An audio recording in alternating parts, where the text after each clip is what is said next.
Evening, Bill. Hey Jackie, how you doing? Delighted to speak to Bill Tucker again.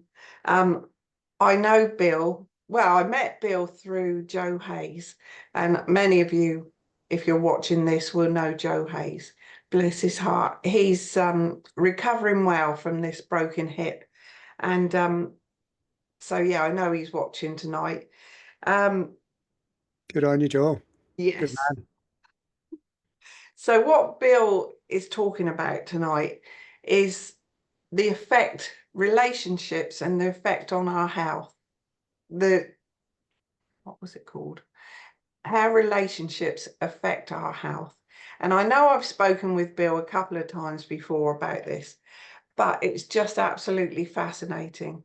So Bill's done like I've been along to six of his day workshops. Well, we did a weekend to start with, and then once a month for 6 months. But you've continued it anyway, which is marvelous. I just find it absolutely fascinating because basically what you're saying, what Bill's saying, is that every relationship we have, um, or every symptom that we have of an illness can be caused by a relationship, and that's not particularly a romantic relationship, any relationship. So if you can explain more about that, Bill, but there's certain things that we're going to cover tonight as well that people have said to me, would I ask you about? So wonderful. Sure. If you can. Absolutely. Thank you, Jackie.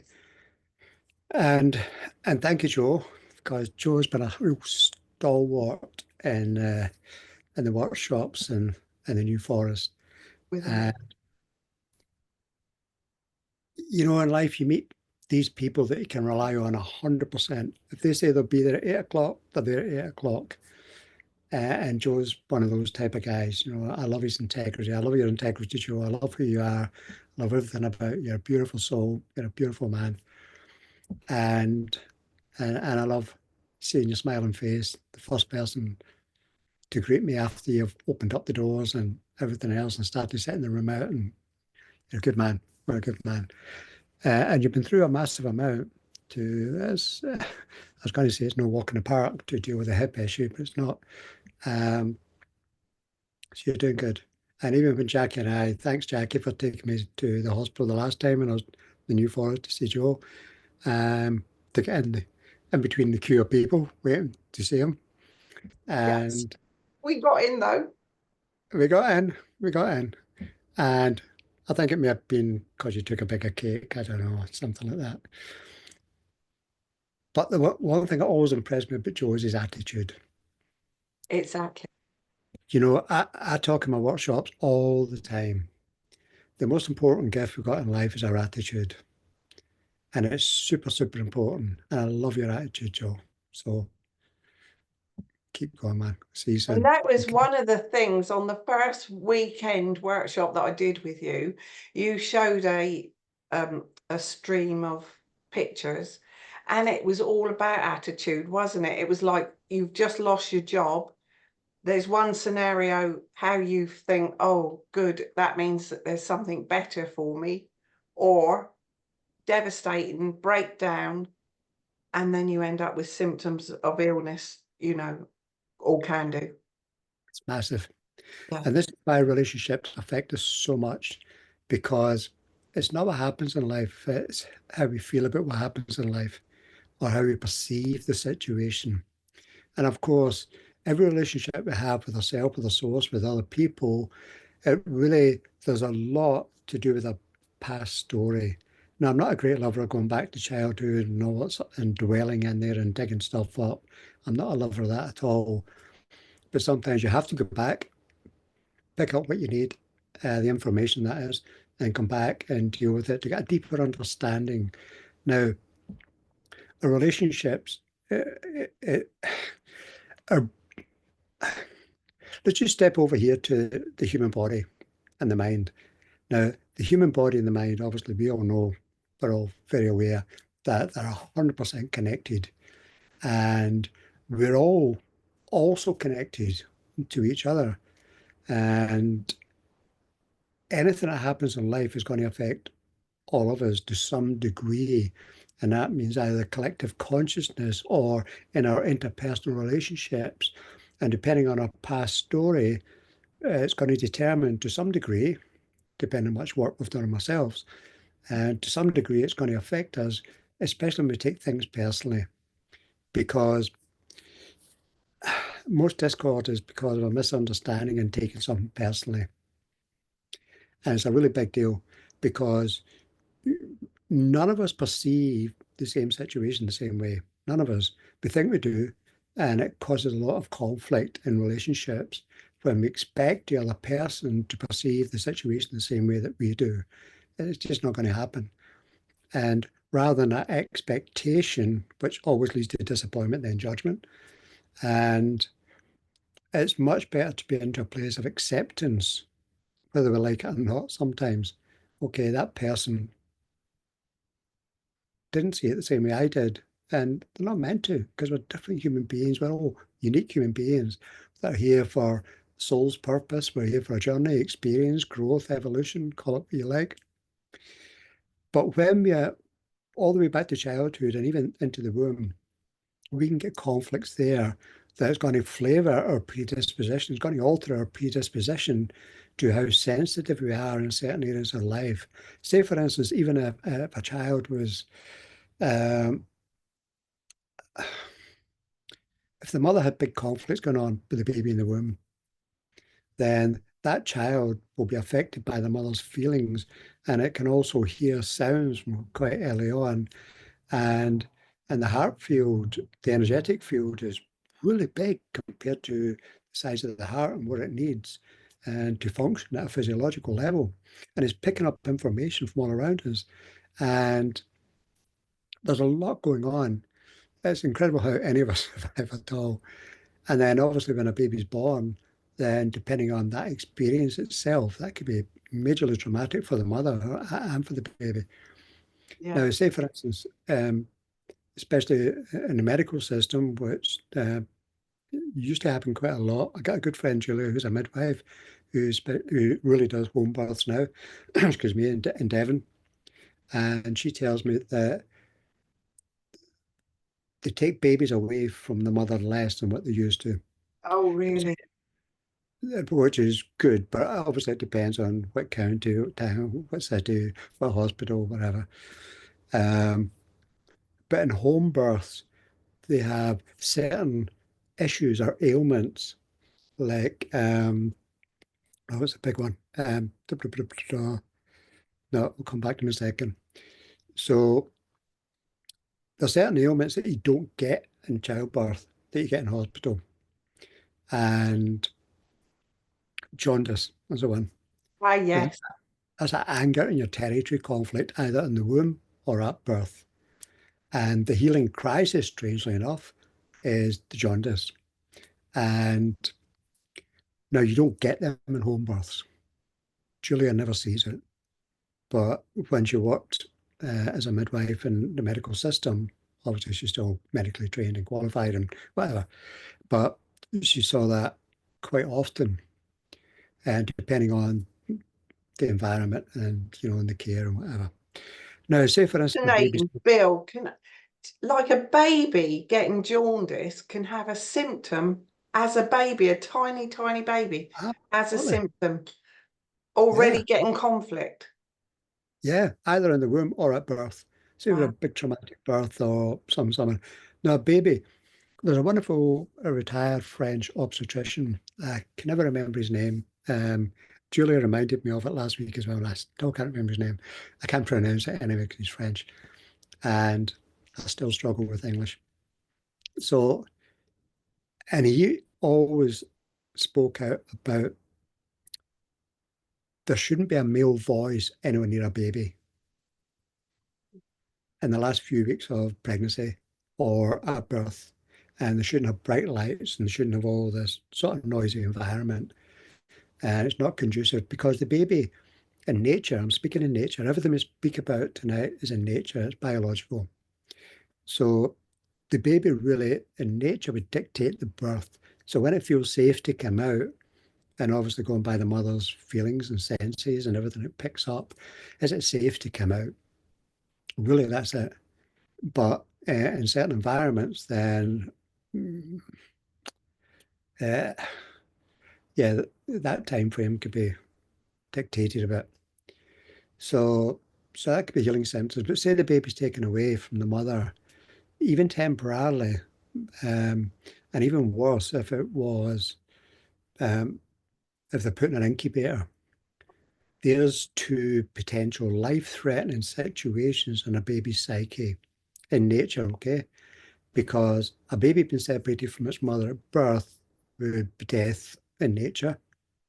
So a separation conflict, an abandonment conflict, that is death as well for a baby in nature. Mhm. Now, obviously, I know there's times and situations where it could be life-saving, absolutely.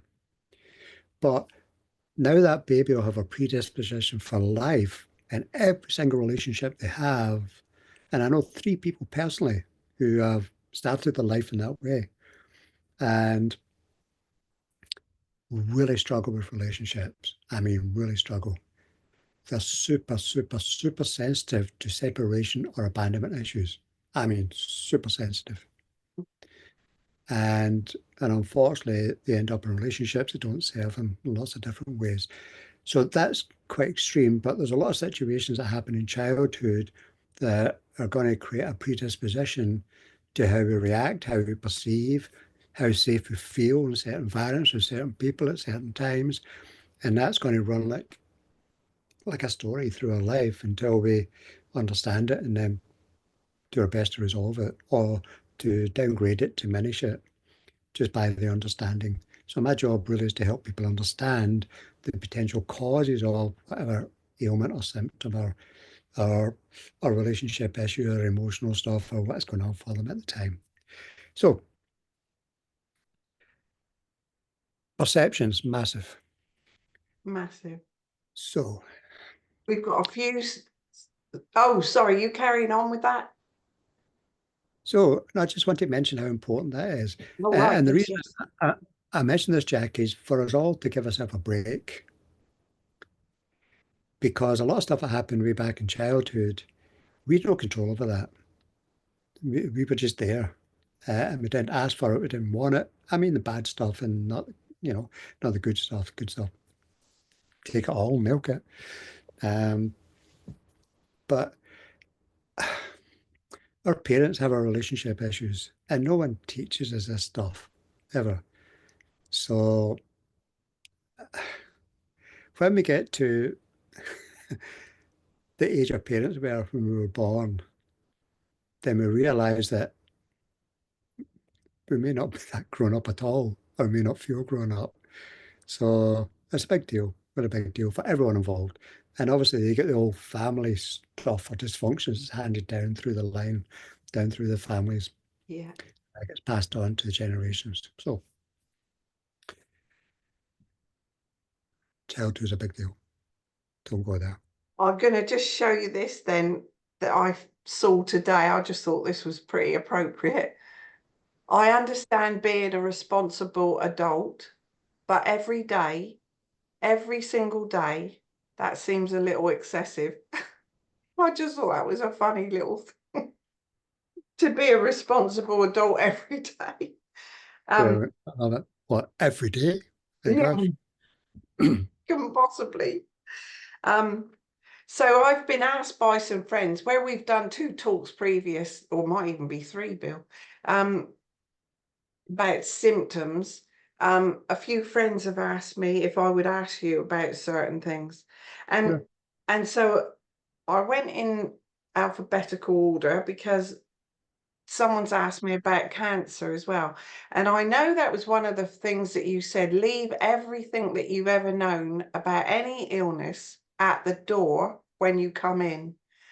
And let's just go with a blank slate from what you're hearing, because this could trigger people. But I think we've all heard that there is cures for this. And your take on it was even more boggling, but more wonderful and made absolute sense. So if you could just say a bit about cancer, and it's like the diagnosis alone is a massive thing for that. Oh, colossal. Colossal. We got to dissect the word cancer. You know, it's a word. It's just a word that obviously creates fear in people, obviously. And there's very few people who haven't lost people in the family, the friends are nearby from those sort of symptoms and diagnoses and everything else. If someone comes to me with a cancer diagnosis, the number one thing I'm working on every single time, and at least 3/4 of every session, is the fear. That's Yes. number one priority, because no matter what decision we make or direction we choose to go with any cancer diagnosis, then my job, my responsibility is to help people mentally, emotionally to diminish the fear. Because otherwise, we're going to make a decision from a place of fear, and that's never a good decision. Never, ever, ever.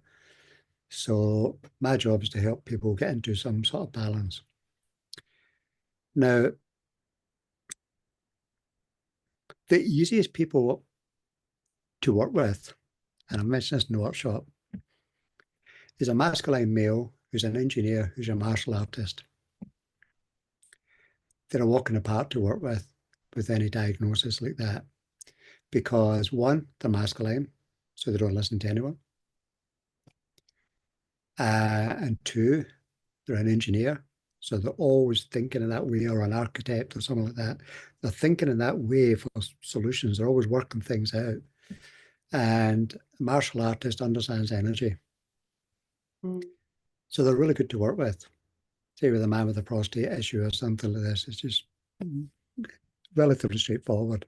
It's much, much harder for someone in the feminine realm, because someone in the feminine realm cares more what other people think, and they're more sociable, and they communicate more, and they talk to more people, and they care more what the family think.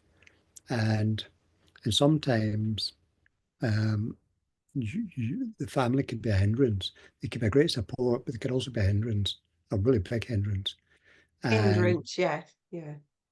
and I'm using that word. That's a polite version.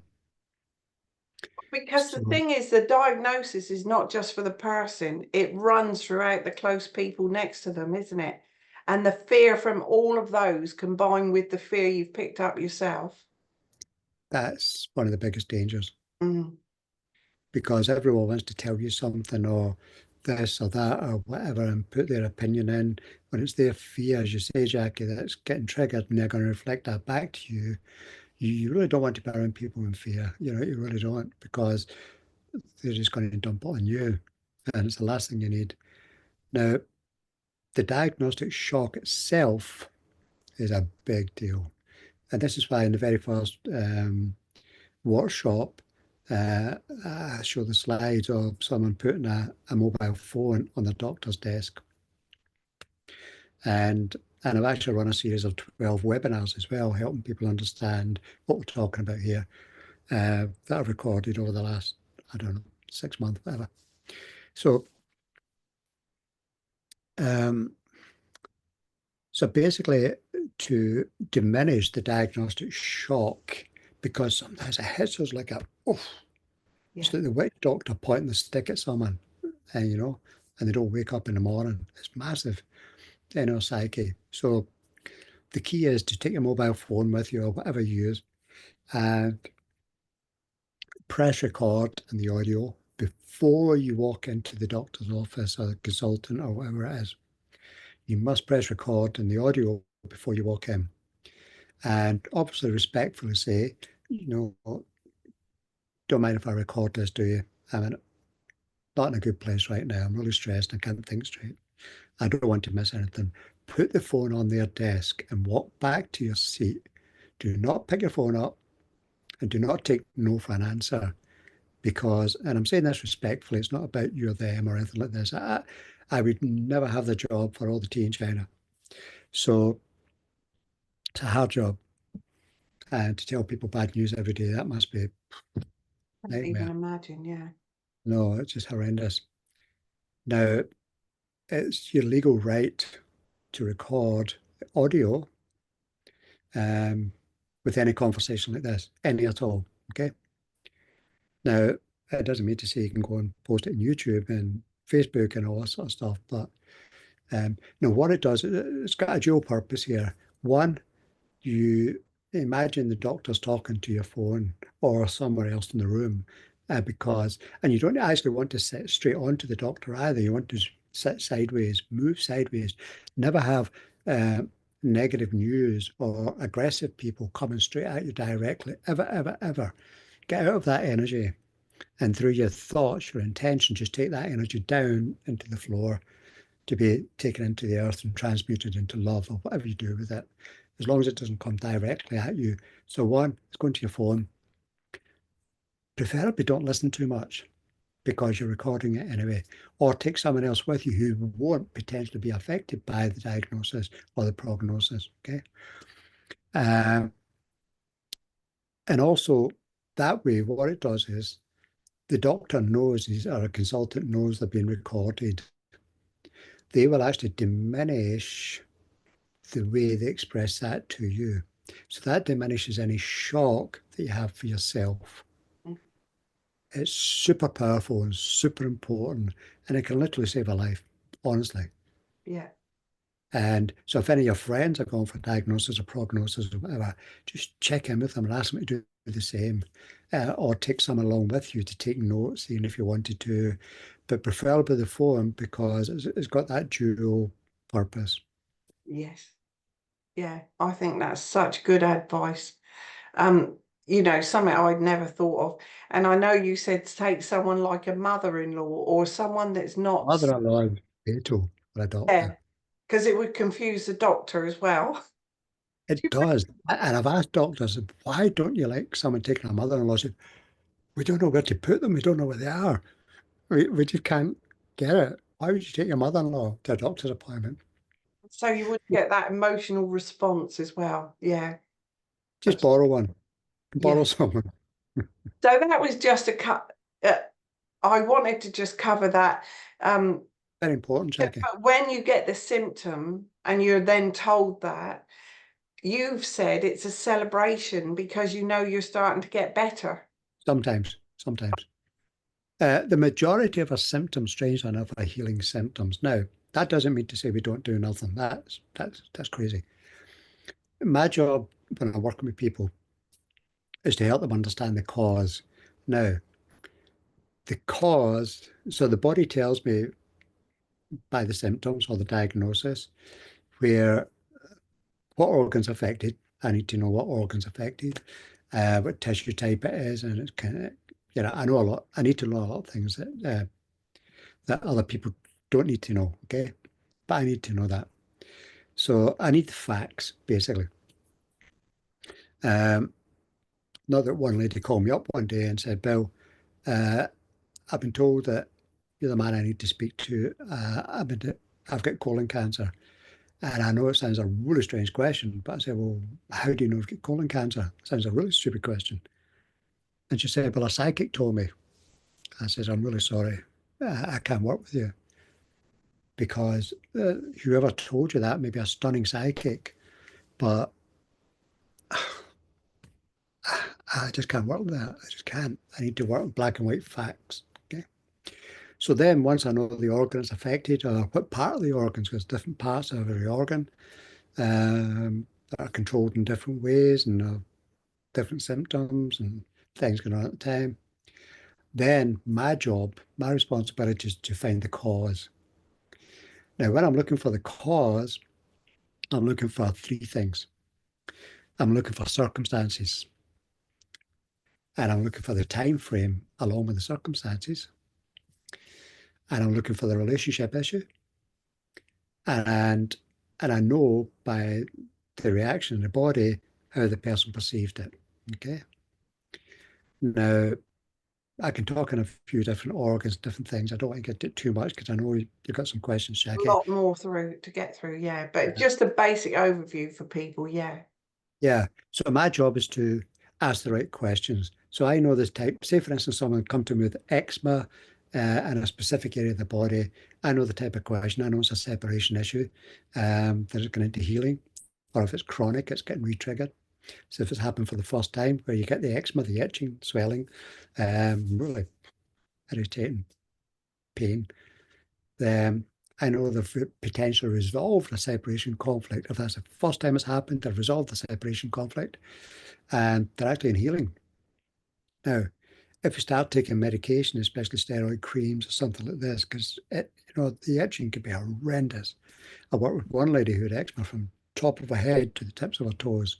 Had to wear white silk gloves all the time, just raw. And thankfully, we managed to find all the conflicts and people in the mix and separation issues so we can resolve it completely. So I'm looking for the circumstance that changed and the type of circumstance that relates to that organ and those symptoms. So it's my job to ask the questions.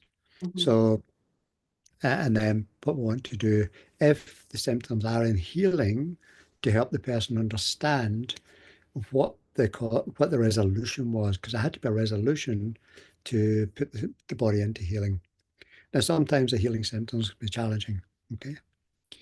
Now, I know, and this is why I say, especially to therapists, medical people that come in the room and do a workshop, is please leave exactly what you said, Jackie. Please leave what you already know on the shelf temporarily, just temporarily, because it's not to say it's right or wrong, but it's really hard to hear something new that may turn what you already know upside down and back to front. It's really challenging. You can't mix them up. You just can't. You have to understand something new first, then look at your own therapy or discipline or whatever, and look at it from a slightly different perspective because you have to. Because those symptoms that you may have been trying to cure, shall we say, um, then they may be healing symptoms. Now, if they're chronic and they keep coming back, then you really want to find a cause. Either way around, you want to find a cause. Now, some symptoms, lesser, much lesser, are that conflict is still active.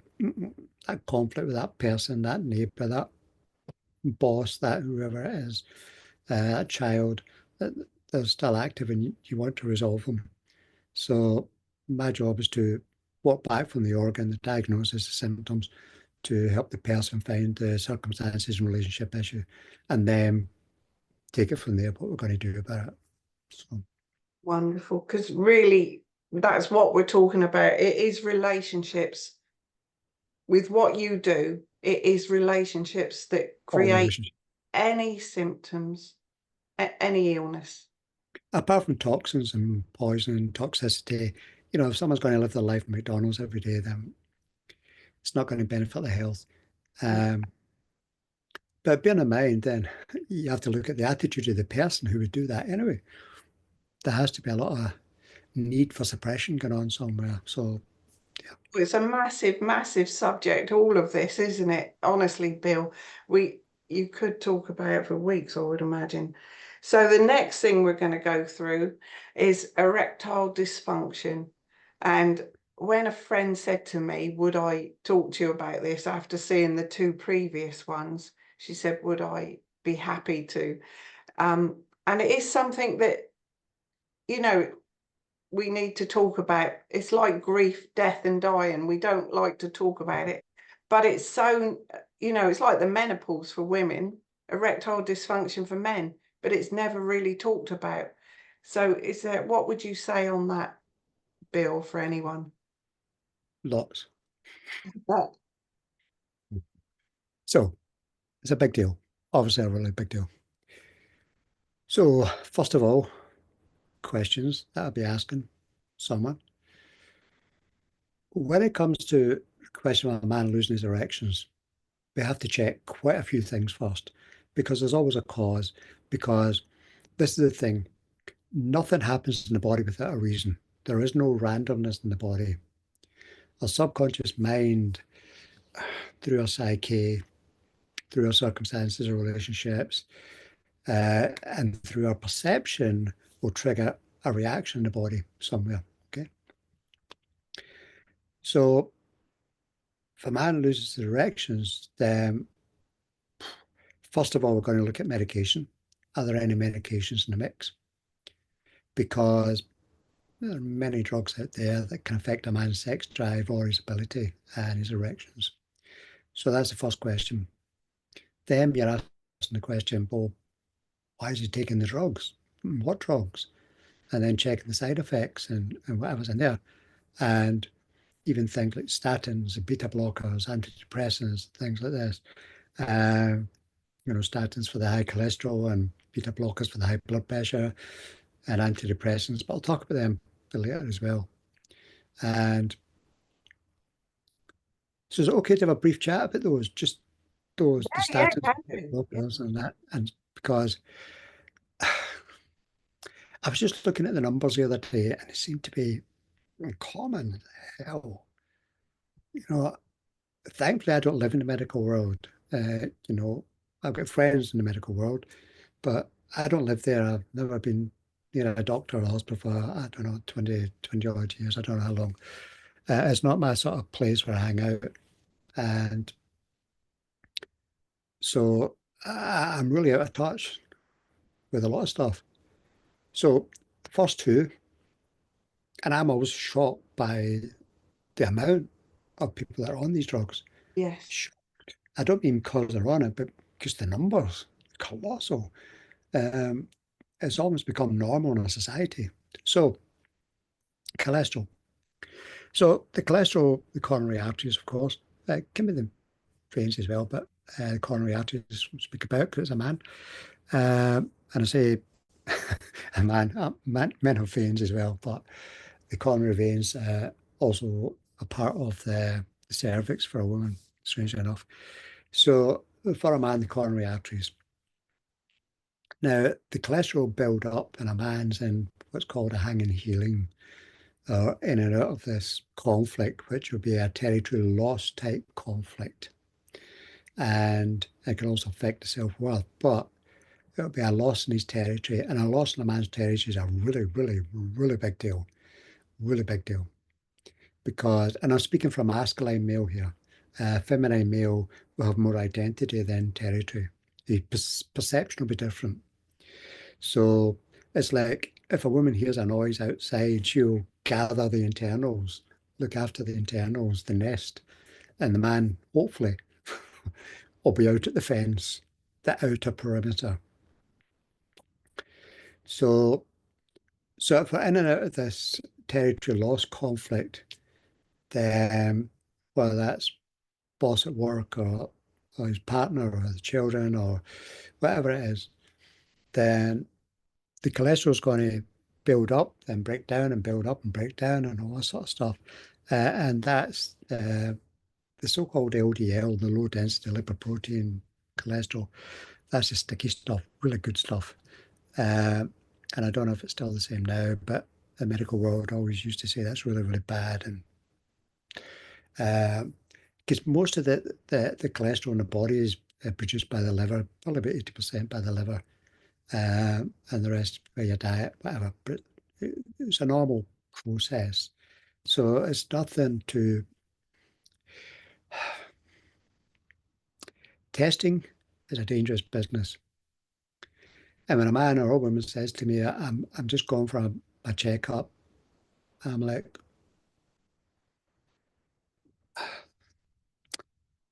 this is not medical advice, obviously, and I'm not a No, doctor, obviously. no, no. But let's just say, knowing what I know, you'd never, ever, ever, ever get me willingly to a hospital or a doctor to do a routine test. Mm-hmm. Ever. Not in a million years. No. It's risky. Mm-hmm. I've worked with so many people over the years who came to me with a big diagnosis, and I said, well, how do you know you've got that? How did you find out? So I just went along for a routine test, and I've been diagnosed with this and then this and this and this. And I said, did you have any symptoms beforehand? She said, no, no. But some people need reassurance on that diagnosis or test. So it's a personal call. So the cholesterol is not a great big deal. So then we get high blood pressure. Now, the types of causes this, I just want to mention these quickly here. It could be an overwhelm type conflict affecting the myocardium, the heart muscle itself, which is not a pump, but it's a muscle. So if someone's got sleep apnea, maybe, not always. It just means that overwhelm conflicts also affect the diaphragm as well. Or and with that type of conflict, the overwhelm, which is important to get out of, because that's going to affect a man's erections as well. We'll talk about that in a second. The, you really want to find any way to diminish this stuff. Now, you can also have with that that blood pressure will be continuously high if it's the myocardium of the heart. Okay, usually the right. So, or you get a water or fluidity conflict affecting one part of the kidney, or three different parts, but one part of the kidney, and this could be flood, drowning, either with fluid or water or whatever, or a drowning or near drowning or whatever else is going on. Could even be vaccines and stuff like this, or alcohol or whatever. And this, Cause? sorry, That is the cause? Could yeah, cause that? yeah, Okay. yeah, yeah, absolutely. But this type of blood pressure sort of go up and down more, and so yeah. Sorry, the kidney will be more constant. Sorry, got them back to front, and the overwhelm of the myocardium could be up and down. So depending on the degree of overwhelm. But any stress could cause the blood pressure to raise. But again, if someone's put on medication, this potentially could affect erections. Okay. But any stress can cause the blood pressure to rise, and blood pressure doesn't cause strokes. Again, not medical advice, but it doesn't cause strokes.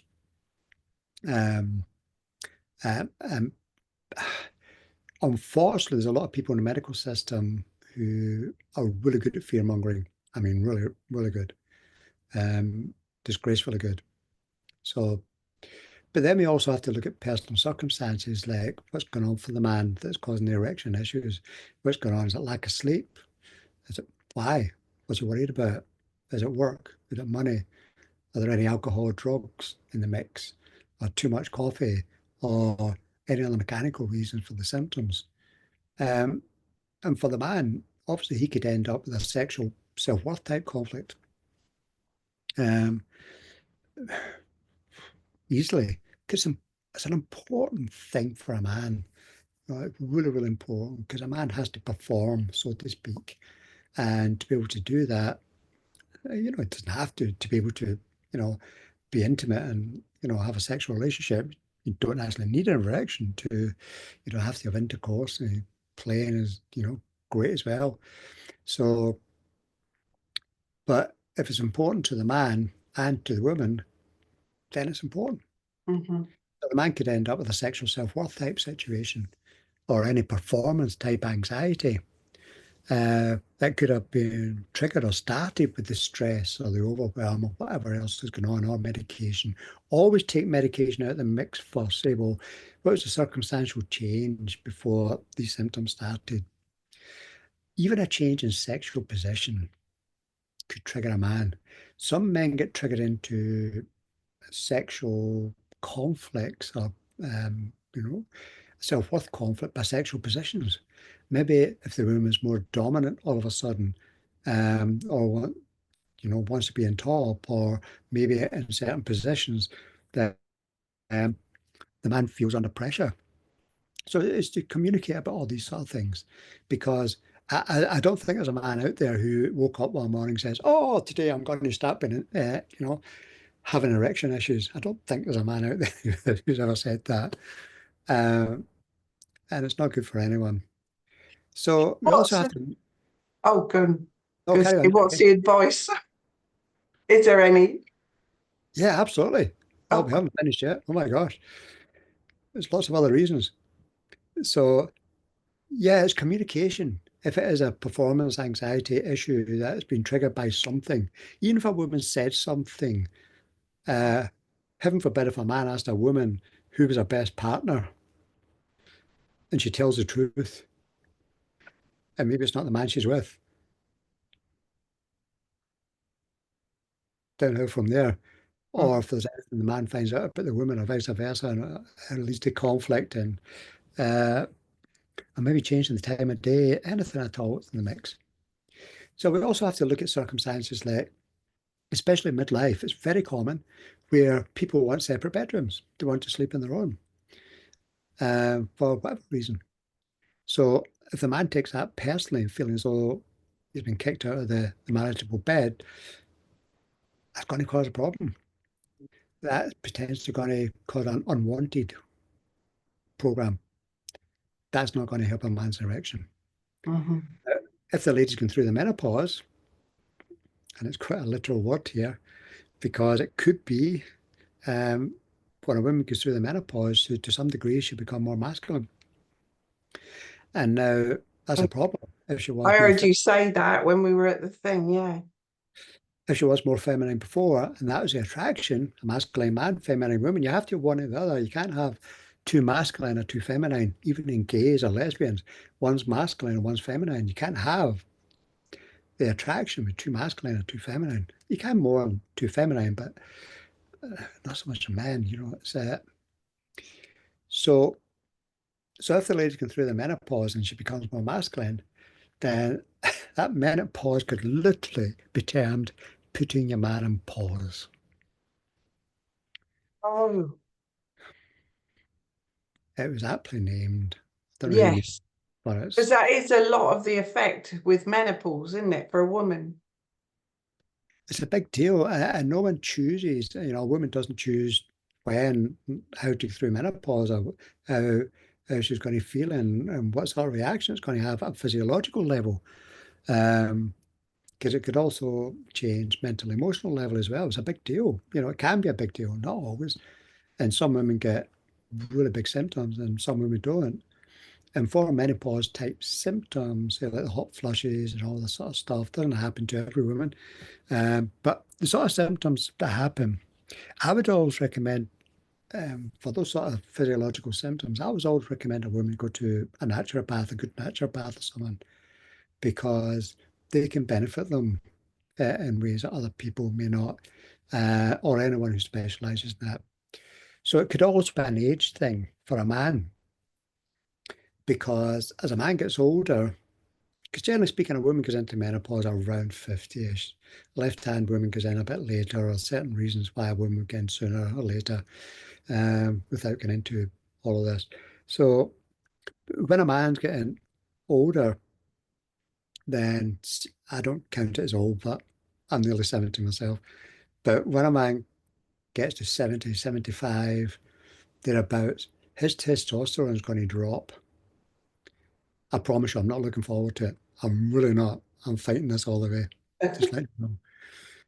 And so his testosterone is going to decrease. So that may affect his desire. Now, if he's with a feminine woman, especially a younger woman, that's going to cause a problem, because now you get two more feminine people in the mix. Slight problem. If a man's been sterilized, that can make him more feminine to some degree. Mhm. Or maybe the woman could be more attracted to, maybe the man more attracted to masculine type women. So it's all going to change around that age. And I'm just speaking from that age. There's other reasons why it could happen to someone who's younger. Okay, and we'll mention this in a second. So, and if a woman's got a ovarian cyst, one, two, more, then she'll look 10 or 15 years younger, because once that cyst becomes fully hard, it takes about 9 months if it's not interrupted, that cycle's not interrupted. And I could talk about that maybe another time. Then she'll be producing more estrogen that will keep her looking 10 or 15 years younger. Now, cause a problem. Or if a woman's been sterilized or on the contraceptive pill for someone who's younger, then she become more masculine. Or if a woman's had a hysterectomy, then all of these could potentially affect a man's masculinity, or his passion, or his attraction. And so these are all a big deal. And again, you have to look at communication between the I was couple. going to say, I would think that's a big thing, because to be able to talk openly about that. You don't hear people talking about No, you it. don't. You just don't. And there's that. Because you would not recommend go to a doctor. I You mean, do that's everyone to their own, of course. absolutely. You do whatever floats your boat. Yeah. Whatever gives you reassurance. As a good doctor, I mentioned this chap in my workshops now and again. A lovely chap from Plymouth, and I'm in Devon and near Totnes. And we're having lunch one day, and he said to me, Bill,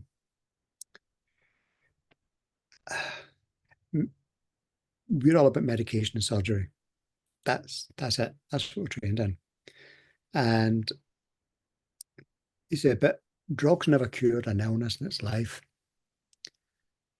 And I'm like, Rory, that's a massive statement for a doctor. I never thought I'd hear a doctor say that. He said, we all say that. He said, but they're really good at suppressing symptoms. And it's true, really true. Yes. Now, for some people, that's what they want and that's what they need. So I have to give it to them. Okay. So if someone doesn't go to the doctor, doesn't go, there's also another thing called burying your head under the sand. That's not a good place either. So there's no advice. There's not even any suggestions. It's just people come to me. I don't work with anyone who's not been recommended by someone else. No one. Yes. I don't advertise anywhere. And there's a lot of stuff out there that there's a lot of censorship, shall we say. It's not good. So all my work is through word of mouth.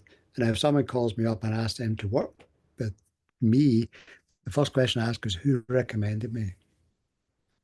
And if no one recommended me, I won't work with them. I don't know who they are. Mm-hmm.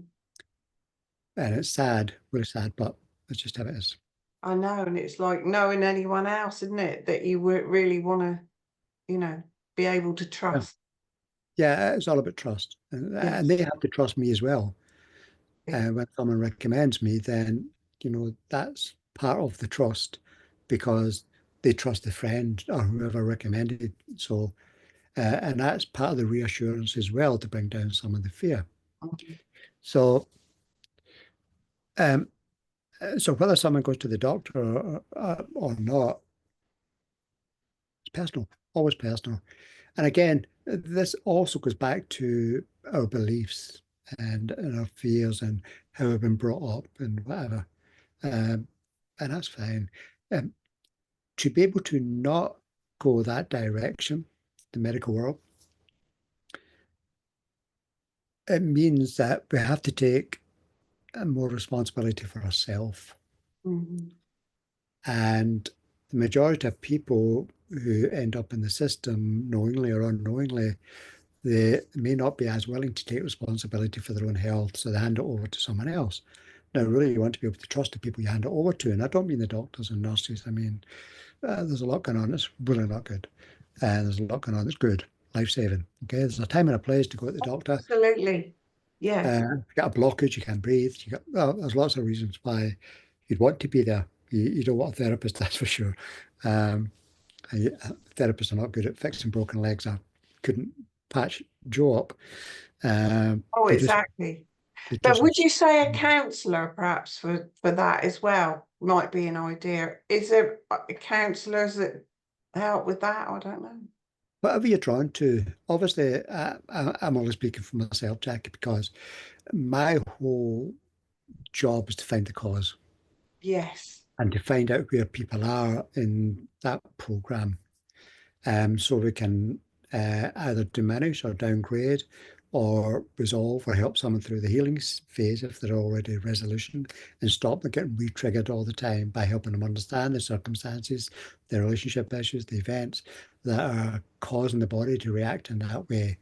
That's my job and that's all my focus is. The symptoms are just telling me where people are. Mm. but I'm not there to resolve the symptoms necessarily. I'm there to find the cause and resolve that if need be. That's the important part. Mm. Yes. Um, and So if everyone, sorry, Bill. I was okay, saying just because of the time, how many other things we got to get through. yeah, I'm just going to mention some more. And also, if people are drawn to certain therapists or certain disciplines or whatever you believe in, whatever you trust is good. Okay, there's no right or wrong here. It's Wonderful. personal. I mean, if there is anything, yeah. Yeah. I mean, Uh, I can't say to anyone to get in touch with you if they wanted to ask any questions, really, because you would be inundated. I'm quite happy. I answer a lot of emails and a lot of messages from people. Just ask them not to call me up. Okay. And they have to say, well, uh, Jackie from the New Forest recommended I asked you this. I'm more than happy to spend some time chatting to people, Jackie, or exchanging a message or telling them what sort of thing I've been looking for. I'm more than happy. But as long as they don't phone me, because I never answer the phone because obviously I'm working and Right. Yeah. um, No, I would never expect anyone to. Thank you, Bill. So you know, that, yeah, just wanted to cover that. I've put Lyme's disease, but that's a neighbour of mine, and she didn't ask me to speak about it, so I don't know that we need to go into that one tonight. we'll touch on it really quickly. Okay, Okay. thank you. It's, it's, it's a tick bite. Tick. Yes. And I've got a story, a very quick, short story I want to tell on that. So really, the reaction is just like it'd just be like a bee sting or something else like that. It's a reaction at the top of your skin, the epidermis, top of your skin, and the reaction is going to be redness, swelling, itching, and it's literally get that off me. I want to be separated from that. And so the healing process is going to be a histamine reaction. Of course, there is there's going to be that sort of reaction in the body, but um, and there can be more severe symptoms as well. Maybe someone perceives it an attack type situation, so it could affect the skin underneath, and that could give you symptoms like shingles type symptoms as well, um, or any other. But I certainly wouldn't recommend anyone going to fear over it. Okay. Mm. Um, Because and I she think seems to think there's no cure for it. um, uh, I'm stepping over a line here, but I don't know if I'd say this to your neighbour, but there is no cure because there is no Lyme disease. Um, it's just a reaction to a sting, basically. And yeah, and we have to. Let me just explain one little thing. Many years ago, I had a tick in my leg, and it was buried in my leg. And I was just itching inside of my leg one night, and I'm thinking, oh, that's really itchy. What's in there? And I could see a little bit sticking out. I thought, oh, wow, I've got a tick. I thought, well, I'll sort the little bugger. So I got some urine soaked pads and wrapped it around my leg 24/7 and wrapped cling film around it and kept taking the cling film off, wrapping it with the urine. So that'll bring it out. And after about 3 days, I think, 2 or 3 days, I woke up in the night and I thought, oh, that's really itchy. And I took the pad off to soak it up again. And there was the whole tick in one piece. I thought, oh, there it goes. So I put it in a jar. And that was the last time I was in hospital, actually, 20 odd years ago. And I took it to the hospital. I said, I just want to get this double checked. It's a tick. I took it to the receptionist. I said, look, the nurse. I said, I just wanted to check that this is a tick. And she said, I've never seen a whole one before. And she took it away and spoke to a few people and she brought it back. She said, yeah, that's a tick. How'd you get it out? And uh, and she said, now we've got to treat you for Lyme disease. I said, you can sod off. I just wanted my tick to be identified. That's all I wanted. I'm going now. And she was insistent I was coming in to get treated for Lyme disease. I could have this, I could have this, and all that. My job here is done. I'm going. And that was it. Gone. See, again, that's That's what we're told, and we're told by professionals, and we believe because they've been trained to say that as well. There's a lot of there's a lot of diagnoses, names, and different things going on, and yeah, sure, it's a reaction. It just a good thing to question. Yes. Always. Dandruff. Dandruff, separation conflict, a lot of separation going on now. It's a separation, it's a contact touch connected to the head, either through direct contact, a touch, or association. Say, say a guy fancies a pretty redhead girl, and maybe he fancied her at school, and maybe he had the hots for her, and she was never available or never liked him, or she could never got him. Imagine as he grows up, every time he sees a redhead girl walking down the street, he can get triggered in that separation conflict. And it could be in, out, in, out, in, out. Or say, for instance, someone used to touch your hair, like your mother used to touch your hair, and you're separated, or unfortunately you've lost your mother, or whoever it is, then that conflict can still be running. So we get triggered in and out of the separation type conflict, and that's the dandruff. So it's to find the conflict, find the circumstance, the time frame, when did the dandruff start, and then try and diminish how you feel about it, or to resolve it, communicate, or whatever, if the person's still there. Oh, how interesting. I'm going to have to quickly find the one I wanted to ask you about, and I'd not mentioned this to you, Bill, but I wanted to ask you about this one because I saw it today. For those of you that don't know, I've had psoriasis all my adult life. I've tried everything from healing, DNA upgrading, creams, diets, potions, pharma treatments to parasite cleanses. It appears every year and it stays. It has been the bane of my life. So she's saying that she's found this, I don't know if I'm saying it right, Asclepius frequency healing machine. And apparently it's helped her no end. So it's a healing machine that's the only thing that's ever helped her. Anyone with bad skin will understand the stress it causes, so highly recommend this treatment as it really has made a difference so far. But there would be more to it than just finding this frequency machine is what I wanted to ask you, Bill. I can't talk about the frequency machine because I don't Oh, know anything so, about it. but But I will talk about psoriasis. that's it, psoriasis. Psoriasis is a double separation conflict going on. So one conflict is in healing, and one conflict is conflict active, so to speak. How much time have we got left, Jackie? I'll tell you a little story. Carry on. Yeah, it won't matter if it goes over. It's just that an hour just seems nice for people, Okay, not too sure. much. There's a chap I worked with many, many years ago, and he has psoriasis, but only in his forehead. Now,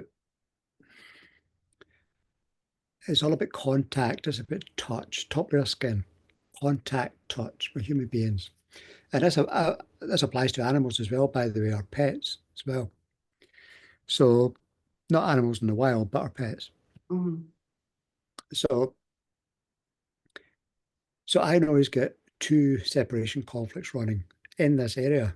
So I'm checking in, it's okay.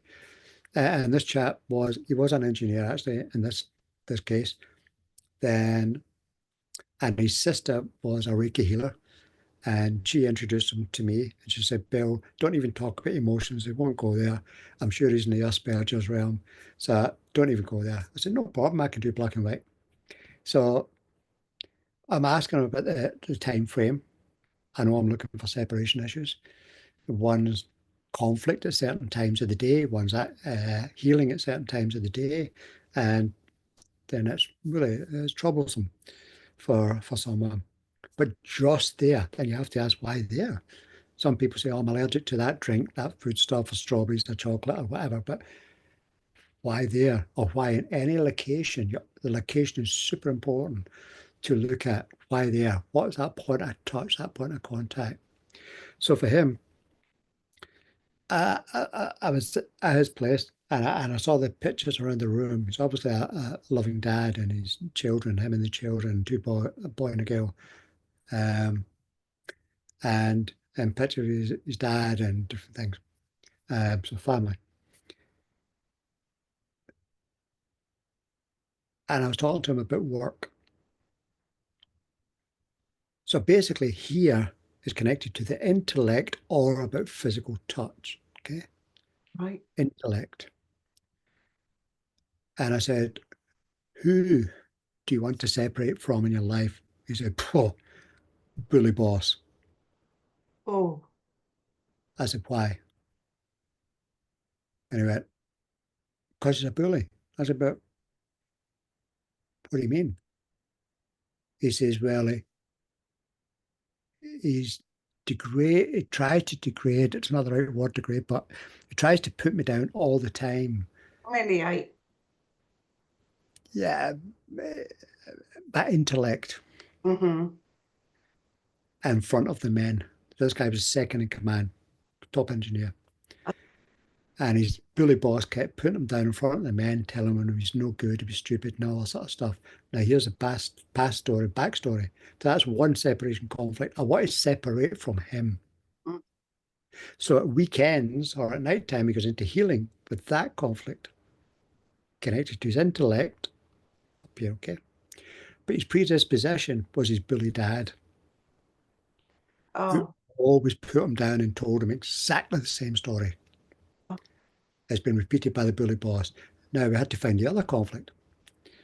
Now the other conflict was, I said, and he was talking about his son, especially, and he was talking about his son. I said, well, and I just said to him, I said, well, I don't know what it feels like because I don't have any children. I've never been married, never had any children. And I said, what does it feel like to leave your son? His son was about 3.5, 4 years old, maybe. I said, what does it feel like to leave your son in the morning to go to work and face your bully boss? Tears running down his face. And his wife just came round to the room at the same time and went, and she said to me after, what did you do to him? I've never seen a tear in his eye, ever. Even when I lost his best friend. I said, his son, it's life and death to him. And she went, I would say so. Now I'm asking him, but why there? I said, do you see your son in the morning before you go to work? I said, no, I'm up early. I don't want to wake him up. I said, so last thing at night, do you see your son at night time? He says, yeah, yeah. I always read him the bedtime story. I said, well, and I'm thinking contact, touch. I said, how does that bedtime story end? He said, oh my God, Bill, Bill, Bill.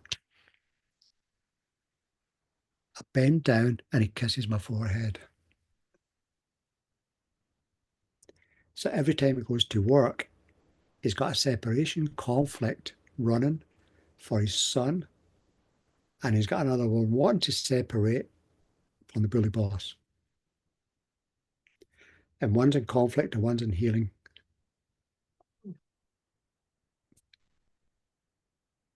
His psoriasis just diminished, diminished, diminished, diminished. And over a few weeks, it just disappeared. It's never come back. really? Just with that understanding. The subconscious mind runs the show. Mm-hmm. We have to connect the dots between the conscious circumstances, events that happened, and the subconscious mind. Until the subconscious mind, it's over, it's done. Mm-hmm. The healing is in the subconscious mind. The body heals itself. We don't heal anyone. I don't heal anyone. The body heals itself, but we have to ask the right questions verbally to the subconscious mind. And we have to connect the dots between the circumstantial event and the split second moment the subconscious mind has registered. And because the subconscious mind is literal black and white present tense, everything is still in the present moment in the subconscious mind. There is no past or future. Although it can tap into the infinite potentials in the future. So interesting, Bill. Isn't it? Like literally, there's so much. Colossal. We are the infinite intelligence in our body and our mind.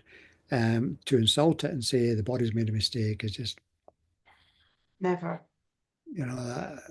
Man. Yeah. That's a big deal. And the infinite intelligence connected to, our soul, our subconscious mind, and everything that they're only scratching the surface of is just phenomenal. Mm-hmm. So grateful, Bill. Thank you for your time. So good. It's always a pleasure to chat to yourself. Well, honestly, I just think anyone listening to this, it just gives you think outside the box a bit to what we've just been programmed to believe. Jack, I spent many years in depression and chronic fatigue, many, many, many years, not knowing how to get out of it. And I went to every single person I could find, and I couldn't find the cause anywhere. But once you understand the cause, then you can help resolve it. Without the cause, then we may take a supplement, a drug. Drugs will always suppress the symptoms, always. So, but we may take something that's stimulative, for instance, whether that be a herb, and don't get me wrong, herbs are really good, or maybe a supplement or something. Even high dose vitamin C is a stimulant, okay? And it'll reduce symptoms that are actually in healing, strangely enough. Or whatever thing you use that may take the body out of healing temporarily, which is okay. You do whatever you do to get through the night, and it's not right or wrong. But yeah, and when your neighbour, has the prices and used every cream and everything going, when you take a steroids creams, they're going to knock any symptoms on the head until the drug wears off. Then they're going to get more and more, and so it goes on. So it's challenging. So there's nothing, once she gets rid of the belief that Lyme's disease is something, rather than sees herself as healing. Yeah, the body will be healing. Now, if someone's got a big kidney collecting tubule program, a big program where they're retaining water, for instance, it's about feeling abandoned, feeling pushed out, left out, excluded, like a fish out of water, struggling to keep your head above water, financial or otherwise, or feeling like a refugee or anything like this. That will amplify any symptoms that are in healing. So that could stop the body going through the healing phase. So you'd have to look at that as well. So and again, if you're in the medical system and getting the diagnosis type stuff, we all have beliefs and fears and stuff that's been dumped on us, and if they keep getting re-triggered, yeah, it's hard. It's really hard, and Well, yeah. If anyone needs Bill's email, probably is best, isn't it? To or ask me. messengers, strange enough, good, Messenger. because I know who I'm speaking with. Brilliant. Okay. Yeah. Thank you so much, Bill. Really grateful. Pleasure, Jackie, and it And no was doubt we'll speak again soon. nice to see your colourful self, and Thank you. all the best, Lots Joe, and everyone else. and Joe, yeah, of course. Lots of love.